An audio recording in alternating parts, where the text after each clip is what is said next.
Սա շատ կարևոր է, բոլորը պիտի իմանան։ Եվ այսպես ուշադրություն բացում ենք TikTok-ը եւ տեսնում ենք, որ ինչ-որ մի կին Տիգրանի գյուղը նկարահանում էր, Տիգրանից տան բակը, այդ ջրի կանալը, որով ըստ էության նա ընկել է գետը, դա ոչ թե միակ վարկածն է, այլ դա վարկածներից մեկն է, որ կամ այդ ճանապարհով է երեխան ընկել գետը, կամ ուղղակի ճանապարհով վազել է գետի ուղությամբ, կամ իրենց բակով է անցել դեպի գետը գնացող ճանապարհը եւ ընկել գետը։ Նկարահանումը ասում է, այս կանալը երեխայի բոյով չէ, այդտեղից երեխան կարող էր դուրս գալ։ Ասում է, կանալում ջուր չկա։ Գյուղացիները պնդում էին, որ այդ օրերին, երբ որ երեխան ընկել է գետը, հենց այդ ջրի կանալում եղել է լիքը ջուր։ Մենք որևէ բան հստակ չենք պնդել երբեք, քանի որ մենք դրա մասնագետը չենք։ Մենք չենք եղել գյուղում, չենք ուսումնասիրել տարածքը եւ նույնիսկ եթե լինենք գյուղում ուսումնասիրենք տարածքը, դրա համար պետք է համապատասխան գիտական կրթություն, որպեսզի դու հասկանաս, թե ինչը պետք է նախ ուսումնասիրես, ինչի համար պետք է ուսումնասիրես եւ որոնք են կասկածելի հիմքերը, որոնք կասկածելի հիմքեր չեն։ Ասում է, շները հոտոտել են եւ գնացել են այլ ուղղությամբ։ Երբ որ բերել են շներին, շները գնացել են գետի ուղղությամբ։ Հետո ասեցին, որ անձրև ա եկել եւ հետքերը մաքրվել է եւ շները այդտեղ ուղակի օգտագործել անիմաստ է։ Եվ իրականում ճիշտ է։ Եթե նույնիսկ երեխան ընկներ ջրի կանալը, շները չէին կարող երեխայի հետքը ուղակի այլևս ունենալ, որովհետեւ երեխան ընկնում է ջուրը։ Էլ ինչ հետքի մասին է խոսքը։ Մենք ուղակի զարմանում ենք, երեխան արդեն հայտնաբերվեց, ողբերգությունը տեղի ունեցավ եւ նստել ինչ-որ հարթակներում քննարկել, որ երեխային առևանգել են, հետո սպանել ու գցել են գետը, սա խելագարություն է։ Նախ դրա մասով ասեմ, որ գետի այն հատվածում, որտեղ որ հայտնաբերվել է երեխան եւ առհասարակ գետի գրեթե բոլոր հատվածներում, որտեղ որ կա ճանապարհ, վերահսկողություն է եղել ոստիկանների եւ փրկարարների կողմից 24 ժամյա եւ հետեւաբար առևանգողները, որոնք ըստ իրենց առևանգել են երեխային, իրանք այդքան համարձակություն չէին ունենա մոտենալ այդ գետին, այդ գյուղին, նույնիսկ Հրազդան քաղաք չէին կարող մտնել, որովհետեւ շատ ուժեղ վերահսկողություն ա եղել, ոստիկանությունը մի քանի անգամ ավելի առաջ է մտածում, որովհետեւ ունեն փորձառություն, ունեն կրթություն եւ գիտեն, որ նույնիսկ այդ տարբերակը չի կարելի բացառել, որ ինչ-որ մի անասուն կարող է այո երեխային բերել գցել գետը հետքերը մաքրելու նպատակով։ Եվ դրա համար է գետը եղել վերահսկողության տակ, Տիգրանից տնից մինչև Հրազդան քաղաք։ Միանշանակ բացառվում է, որ երեխային բերեն ու գցեն գետը։ Հայաստանի Հանրապետությունում նման սրբապղծություններ մենք չենք հավատում, որ կարող է լինել։ Շատ դեպքեր են լինում դաժան սպանություններ, բայց 2-ամյա երեխայի նկատմամբ նման բան որևէ մեկը չէր կարող անել, համ էլ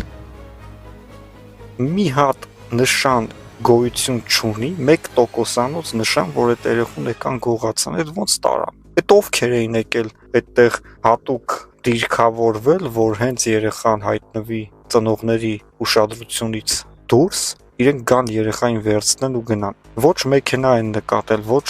մարդ են նկատել տարօրինակ կամ անծանոթ։ Հերիքա մարդկանց ուղակի հիմարեցնեք։ Սա մենք որակում ենք հետևյալը, որ ահաբեկում են այն մարդկանց, ովքեր որ ունեն փոքր երեխաներ եւ առհասարակ դեռևս ոչ այդքան հասուն երեխաներ, փորձում են այդ մարդկանց ծնողներին ահաբեկել, որ Հայաստանի Հանրապետությունում կարող են երեխային սպանել ու գցել գետը։ Ոստիկանությունը չի արել նման բացահայտում, նման որևէ հետք չկա, որևէ նման մի տոկոսանոց կասկած չկա եւ հետեւաբար չի կարելի առանց հիմքերի նման ինչ-որ ողբերգական, սարսափելի եւ նաեւ սրբապիղծ պատմություններ հորինել ու դա հրամցնել հայ ժողովրդին։ Երեխան ընկել է գետը, երեխան հայտնաբերվել է գետում եւ որևէ այլ ուղղությամբ այս պատմությունը չի կարող գնալ։ Եվ այդ մարդիկ, որ ասում են, չէ, երեխուն առևանգել են, հետո գցել են գետը, այդ մարդիկ, եթե այսպես շարունակվեն, կարող են նաև ենթարկվել պատասխանատվության, որովհետև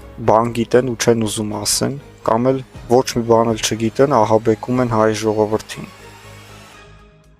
Եվ այսպես ուշադրություն իրականում մենք վերջին շրջանում մի քիչ արդեն կասկածում ենք, որ մեր ժողովրդի վրա իսկապես շատ մեծ անեծք կա, այսքան մահը, այսքան երիտասարդների անտեղի մահանալը ուղղակի ապշեցնում է։ Նախ սկսենք Ծաղկաձորի դեպքից, երբ որ երկու երիտասարդ աղջիկներ անիմաստ տեղը մահացան, երբ որ 19 տարեկան վարելու իրավունք չունեցող կվադրոցիկլի վարորդը արագություն գերազանցելու արդյունքում կամ առհասարակ կվադրոցիկլը աջ ու ձախ պտտելով կարծես հնարքներ էր անում վարելով, այն շուռ է տալիս, աղջիկները դուրս են թռչում դրա մեջից, երկուսը մահանում են եւ այս երիտասարդը դիմում է փախուստի։ Խայտառակություն, իհարկե ձերբակալում են իրան, բայց նա այս պայդրությամբ երկու մարդու կյանք է խլել եւ պետքա ենթարկվի շատ դաժան պատասխանատվության եւ նրան այդ կվադրոցիկլը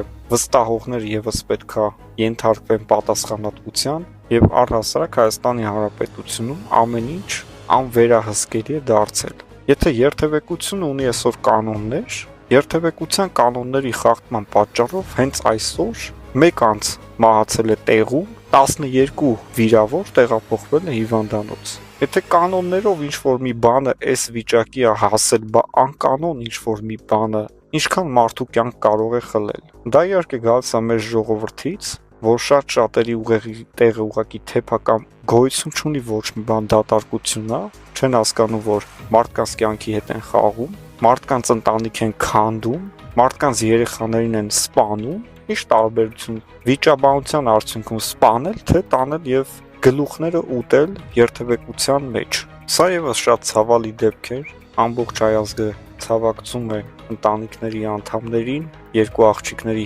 մահվան կապակցությամբ։ Սա իհարկե դժբախտ պատահար էր, բայց նաեւ կառավարելի էր, որը կարող էր ուղղակի չլինել, բայց եղավ։ Հետո լսեցինք սպանություն է չմիացնում։ Սպանել են մի երիտասարդի, ով մեքենա վարելիս ընկել է ջրափոսը եւ ջրափոսում եղած այդ ցեխաջուրը շփվել է ինչ-որ մեկի մեքենայի վրա եւ նա կանչել է հաշվեհարդար տեսնելու։ Երիտասարդ տղան գնում է հաշվեհարդարի, այսինքն հարց ու պատասխանի վիճաբանությունը սկսվում, քաշքշուկ, ծեծ, հետո արդեն քարով խփում եւ սպանում են երիտասարդին, ով որ պատերազմի մասնակից էր, թուրքի գնդակից չմահացավ, հայի հարվածից մահացավ։ Այս ազգն ենք մենք դարձել եւ ընդհանրապես սա 2-3 օրվա պատմություններ ու էլի կան պատմություններ, երբ որ հայրը որդուն գումար չի տալիս, ով որ չափահաս